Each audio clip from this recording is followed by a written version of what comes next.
हाय, मैं अभिनीत सर और आज मैं आप लोगों को फिजिक्स का पहला चैप्टर रेस्ट एंड मोशन पढ़ाने वाला हूँ। इसके पहले मैंने आपको यूनिट और मेजरमेंट के बारे में बताया।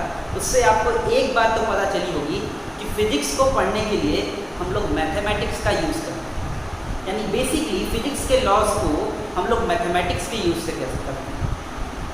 इससे एक और बात पता चलती है कि फिजिक्स का लैंग्वेज जो है वो एक्चुअली में क्या है, मैथमेटिक्स है। Basically mathematics is the language of the physics.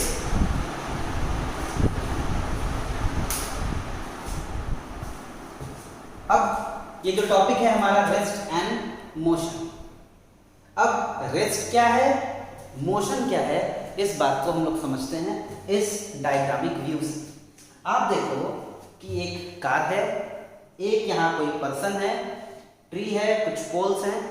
अगर आपसे कहा जाए कि इनमें से कौन स्टेशनरी ऑब्जेक्ट है, स्टेशनरी मतलब जो अपनी पोजीशन कभी चेंज नहीं करेगा, तो जैसे ये ट्री जो है वो स्टेशनरी ऑब्जेक्ट है।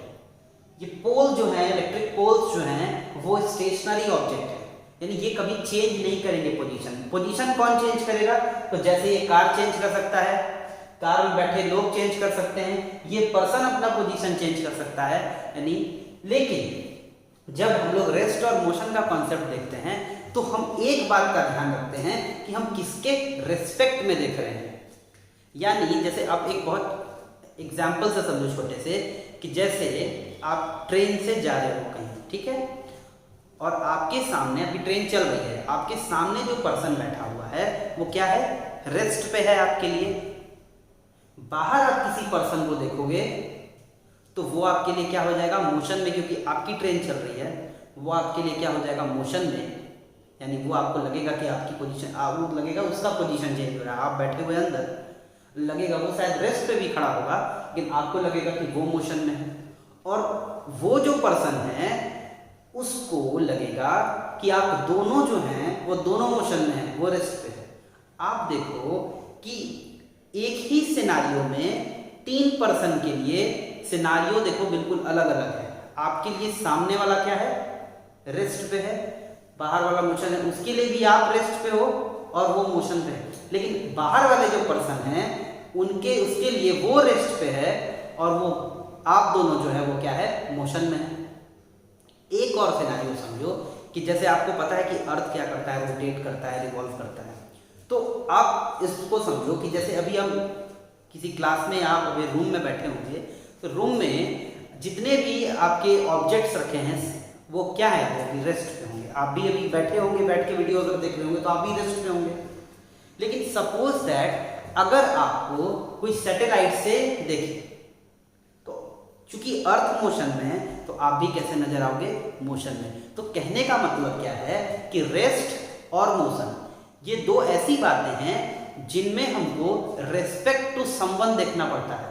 यानी किसी के रेस्पेक्ट में आप रेस्ट पे हो सकते हैं और उसी समय किसी और के रेस्पेक्ट में आप मोशन में भी हो सकते हैं।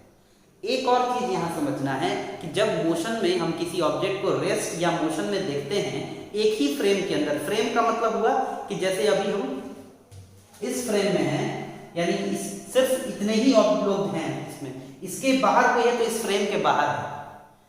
जैसे अब अगर आप ट्रेन में हैं तो ट्रेन में एक फ्रेम है ट्रेन, उसके अंदर जितने लोग हैं आपको सब क्या नजर आएंगे, रेस्ट में। उसके बाहर ये फ्रेम बदल गया तो उस फ्रेम में बाहर जो है उसके लिए आप क्या है, मोशन में है। ये एक फ्रेम होती है, ठीक है। अब इसके फ्रेम के बारे में आपको ज्यादा नॉलेज जो है वो 11th क्लास में आपको दिया जाएगा। अभी इसको आप समझो। तो मैं क्या कह रहा था कि जैसे ये ट्री है, ये स्टेशनरी है, ये पोल्स क्या है, स्टेशनरी है।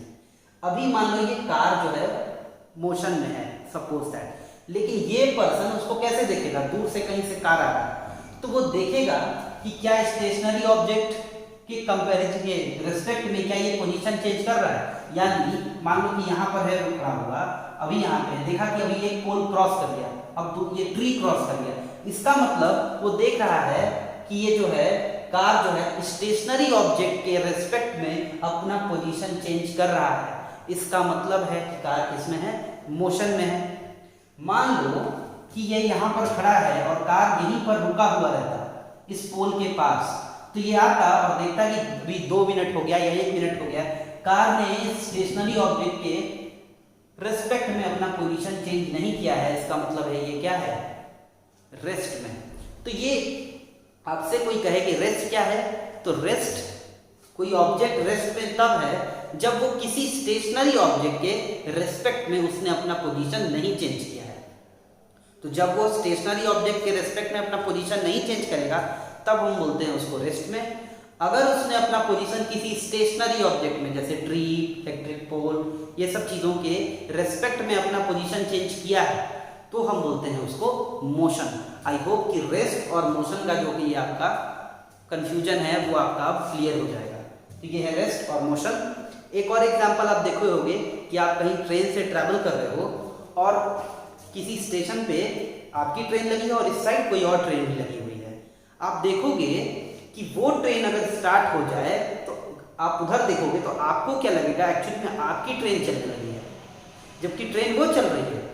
क्योंकि आप इस फ्रेम के अंदर हो, अभी आप इन वो देख रहे थे कि वो ट्रेन भी रुकी है, आपकी ट्रेन भी रुकी, वो ट्रेन मोशन में आती है तो आपको लगता है कि आपकी ट्रेन तो नहीं जा रही है, यानी अभी तक उसको आप स्टेशनरी ऑब्जेक्ट समझते थे। वो जो ट्रेन खड़ी थी आपके साथ ही स्टेशन पे, उसको अभी तक आप स्टेशनरी ऑब्जेक्ट समझते थे।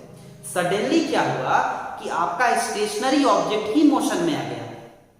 तो स्टेशनरी ऑब्जेक्ट मोशन में आ गया क्योंकि अब तक उसी को आप अपना रिस्पेक्ट मान रहे थे, रिस्पेक्टिवली उसी को सोच रहे थे कि वो ट्रेन खड़ी है, हम भी ट्रेन खड़ी, वो नहीं चल रहा है तो हम भी यानी क्या है, रुके हुए हैं। लेकिन अब वो ट्रेन चली तो आप अज्यूम करने लगे कि आप ही चल रहे हैं, लेकिन फैक्ट क्या है कि वो ट्रेन चल रहा है। तो आप इस साइड अगर देखोगे, यहाँ पे मान लो कि ट्रेन नहीं खड़ी है क्योंकि ट्रेन में एक इस साइड होता है और एक इस साइड होता है, तो हम इस साइड देखें और देखें कि बाकी चीजें रुकी हुई हैं। वहाँ पे जो स्टेशन पे चेयर लगी है वो लगा हुआ है, तो पानी वाला जो लगा हुआ है वहाँ पे हैंडपंप वो मान लो रुका हुआ है।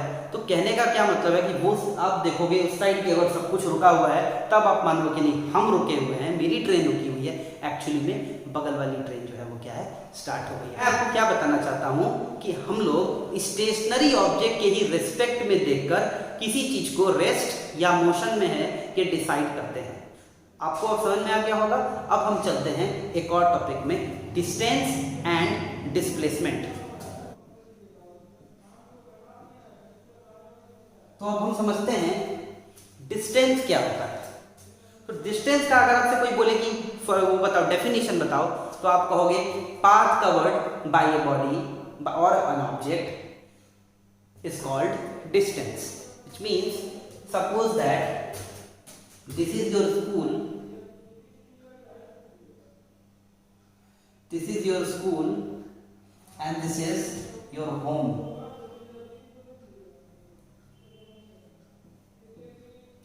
तो ये आपका स्कूल है और मान लो ये आपका घर है, और इसमें जाने के लिए पहले आपको स्टेशन रोड लेना पड़ता है। स्टेशन रोड के बाद आप शास्त्री लेन लेते हो,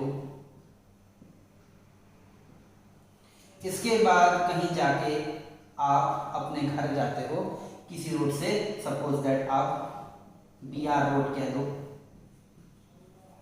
ठीक है। तो अगर आप कहो ये इस तरह से आप गए और ये आपका है 3 सड़क से होते हुए फाइनली आप घर पे पहुंचे, इसको हम कहते हैं डिस्टेंस।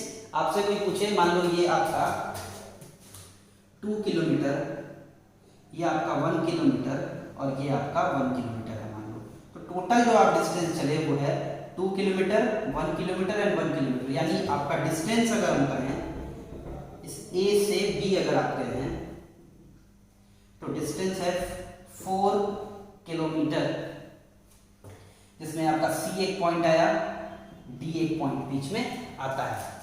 लेकिन आपसे कहा जाए कि आपने डिस्प्लेसमेंट कितना किया है, तो डिस्प्लेसमेंट एक अलग टॉपिक है। डिस्प्लेसमेंट में क्या होता है कि ये आपका इनिशियल पॉइंट है, यानी यहां से आपने अपनी जर्नी शुरू करी, और ये आपका है फाइनल पॉइंट या फाइनल पोजीशन। तो आप अगर पोजीशन चेंज करते हो इनिशियल और फाइनल के बीच में, ये स्ट्रेट लाइन में, यानी ये स्ट्रेट लाइन है, अगर ये जो है इसको कहते हैं हम लोग डिस्प्लेसमेंट। और जब डिस्प्लेसमेंट होता है तो ये किसी ना किसी डायरेक्शन में होता है, यानी डिस्टेंस जो है वो डायरेक्शन स्पेसिफाइड नहीं होता है। आपसे कहा जाए 4 किलोमीटर चलना और एक कहना 4 किलोमीटर ईस्ट जाना। 4 किलोमीटर जाना, अगर आप मान लो अपने घर जाते हो तो आप बताए स्कूल से अपने घर जाते हो और बताए कि 4 किलोमीटर मेरा घर है, तो ना जाने आपने कितने सड़क ली होगी, कितना पाथ कवर्ड किया होगा और तब अपने घर पहुंचे। एक आपको कहा जाए कि आप सीधा एकदम स्ट्रेट लाइन में स्कूल से जो लाइन जो है आपके घर तक मिल रही है, स्ट्रेट लाइन, उस पर चलो, तो आपको पहले तो आपको डायरेक्शन पता होना चाहिए कि किस डायरेक्शन में मेरा घर है और उसी डायरेक्शन में आपको चलना पड़ेगा। ऐसे तो ये पॉसिबल है नहीं, क्योंकि ऐसा पाथ नहीं होगा आपका, तो ऐसा पॉसिबल तो नहीं है। लेकिन अगर आप मान लो एरोप्लेन से या हेलीकॉप्टर से ट्रैवल करते हो तो आप डिस्प्लेसमेंट ट्रैवल कर सकते हो। आप इनिशियल पोजीशन से डायरेक्ट फाइनल पोजीशन जा सकते हो। तो आपको डिस्टेंस और डिस्प्लेसमेंट में ये बात समझ आएगी कि डिस्टेंस क्या है, तो बेसिकली पाथ कवर्ड है। एक पोजीशन से दूसरे पोजीशन जाने के लिए जितना पाथ कवर्ड किया गया उसको बोलते हैं हम लोग डिस्टेंस। लेकिन डिस्प्लेसमेंट जो है वो बेसिकली क्या है कि इनिशियल और फाइनल पोजीशन के बीच में स्ट्रेट लाइन अगर हम ड्रॉ करते हैं, यानी वो सीधा लाइन जो जाता है उसको हम बोलते हैं डिस्प्लेसमेंट। आपको इस बात से समझ में आया होगा कि डिस्टेंस जो है वो एक स्केलर क्वांटिटी है, यानी इसमें कोई डायरेक्शन का सेंस नहीं है।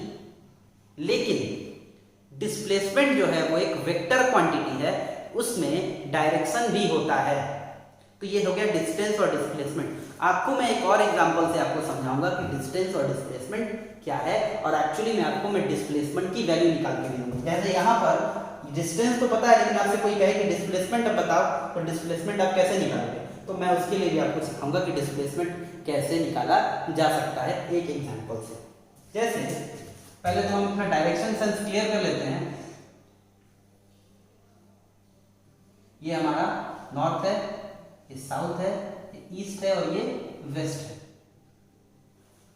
ठीक है, तो अगर आपको किसी ने कहा कि आप शुरुआत आपका ए पोजीशन से हो रहा है, ठीक है, this is starting from point A आपकी जर्नी, और किसी ने कहा कि पहले आप 1 किलोमीटर ईस्ट के तरफ जाओ, तो आपके लिए ईस्ट कहाँ है, ये ईस्ट है आपके लिए।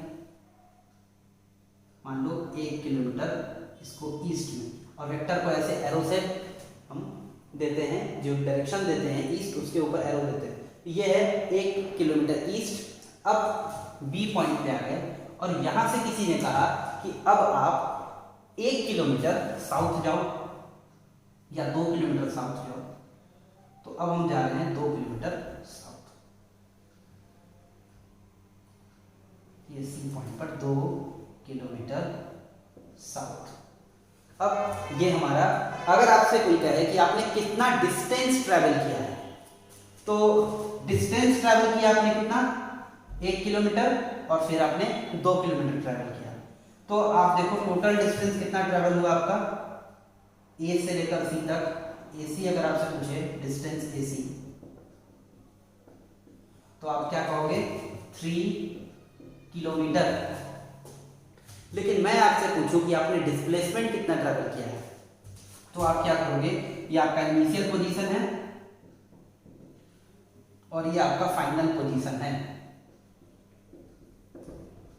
तो आप क्या करोगे, यहां से इसको जोड़ दो, इसको स्ट्रेट लाइन से ऐसे जोड़ दो। ये जो स्ट्रेट लाइन है यही आपका क्या है, डिस्प्लेसमेंट एसी।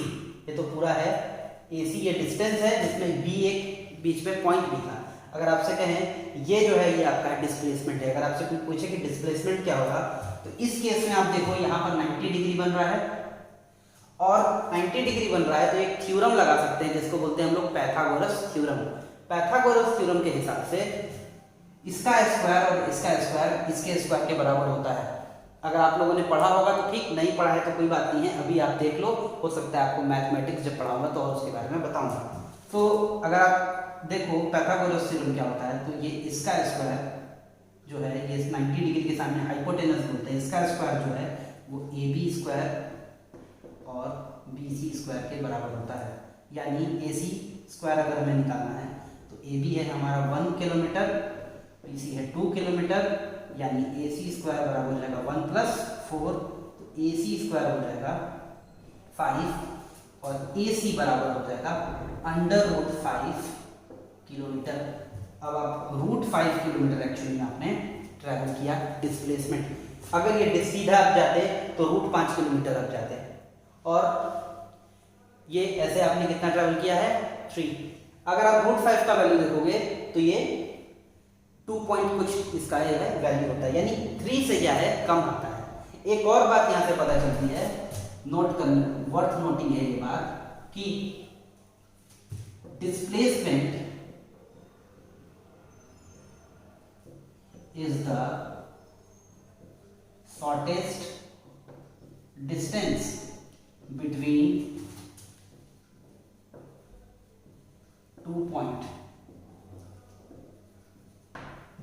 यानी इससे पता चलता है कि जो डिस्प्लेसमेंट है ये सबसे छोटा डिस्टेंस है किन्हीं 2 पॉइंट के बीच में। यानी आपसे कहा जाए कि इस ए पॉइंट से इस ए पॉइंट से बी जाना है, तो आप कौन सा रास्ता लोगे जो एकदम सबसे छोटा होगा। तो आपको पता है कि हम स्ट्रेट लाइन में अगर जाएं सीधा तो ये क्या होगा हमारा सबसे छोटा डिस्टेंस। इस केस में कह सकते हो कि डिस्टेंस और डिस्प्लेसमेंट क्या है एक ही है, यानी पाथ और अब देखो जो हमारा डिस्टेंस और डिस्प्लेसमेंट एक ही डायरेक्शन में अगर हो तो हम कह सकते हैं कि दोनों की वैल्यू क्या है सेम हो। यानी दोनों अगर स्ट्रेट लाइन में हो, दोनों पोजीशन स्ट्रेट लाइन में हो तो डिस्टेंस और डिस्प्लेसमेंट दोनों की वैल्यू क्या होगी सेम होगी। अगर स्ट्रेट लाइन में नहीं हो तब डिस्टेंस और डिस्प्लेसमेंट की वैल्यू एक नहीं होगी। जैसे यहाँ पे आप देखो स्ट्रेट लाइन में नहीं था, अगर यही BC ऐसे होता तो हम कह सकते थे कि हमारा डिस्टेंस और डिस्प्लेसमेंट एक ही होता। तो ये डिस्टेंस और डिस्प्लेसमेंट का है। अब आपको पता है कि डिस्टेंस कभी निगेटिव नहीं हो सकता है। जैसे आपसे कोई कहा कि आप -5 किलोमीटर जाओ, तो आपको लगता है कि कोई सेंस बनता है -5 किलोमीटर का, या आपसे कोई कहे कि 0 किलोमीटर जाओ, तो 0 किलोमीटर जाने का मतलब क्या हुआ, आप बिल्कुल रेस्ट पे हो, तो ये डिस्टेंस थोड़ी हुआ। यानी कहने का मतलब है कि बेसिकली देखा जाए कि डिस्टेंस अगर मेजर करना है तो 0 तो खैर हो सकता है, अगर उसको आप कह सकते हैं कि हम रेस्टिंग, लेकिन देखोगे तो निगेटिव नहीं हो सकता है। लेकिन डिस्प्लेसमेंट जो है वो पॉजिटिव भी हो सकता है, 0 भी हो सकता है और निगेटिव भी हो सकता है। तो फर्स्ट केस देखो, व्हेन डिस्प्लेसमेंट इज पॉजिटिव, जब डिस्प्लेसमेंट पॉजिटिव है तो अभी जो एक एग्जांपल पढ़े हुए थे हम लोग बी और ये मान लो सी पे जा रहे हैं, तो इस केस में आपको अभी मैंने एग्जांपल में दिखाया था कि इस केस में तो पॉजिटिव आ रहा था, तो इस बार तो ठीक है, ये आपको पता है। ये एग्जांपल में नहीं समझा रहा हूँ, आपको मैं समझा रहा हूँ when displacement is negative, when displacement is negative. तो अभी आपसे किसी ने कहा, हम फिर से अपना डायरेक्शन वाला जो है उसको फिर से बना रहे हैं, ये हमारा नॉर्थ है, ये साउथ है, ये ईस्ट है और ये वेस्ट है। अगर आपसे किसी ने कहा कि ए पोजीशन से कोई वॉक करना स्टार्ट करता है और ये 1 किलोमीटर ईस्ट जाता है पी पोजीशन पे 1 किलोमीटर, अब हम इसी को कहते हैं, यहां पर जब वो पर्सन यहां पर है, मान लो यहां था पर्सन और अब पर्सन यहां चला गया, 1 किलोमीटर इसने वॉक किया है। अब यहीं से इस पर्सन को कहते हैं कि अब आप 2 किलोमीटर वेस्ट डायरेक्शन में जाओ। तो वेस्ट डायरेक्शन में कैसे आएगा, वेस्ट डायरेक्शन में ये ऐसे लौट कर आएगा, इसको इसी के ऊपर नहीं बना के हम ऐसे बना दे रहे हैं। तो बी से इस सी पोजीशन पे गया, तो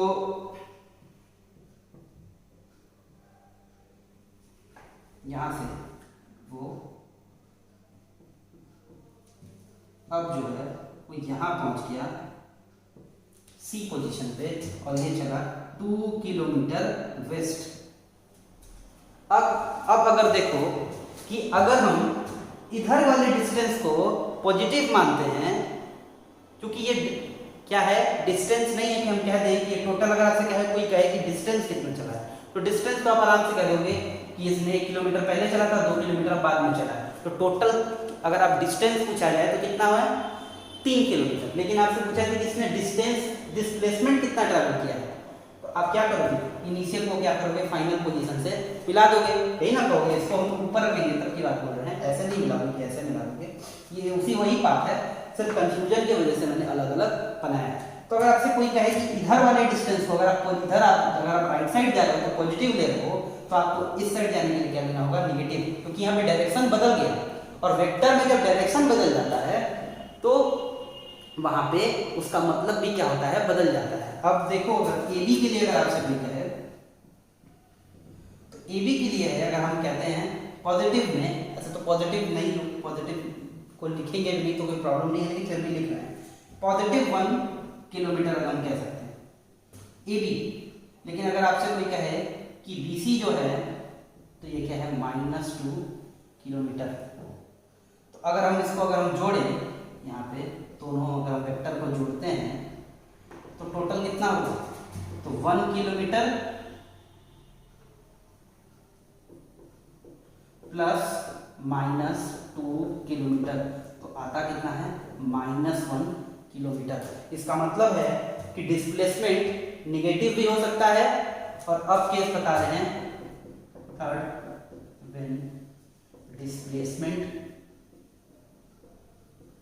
इज 0।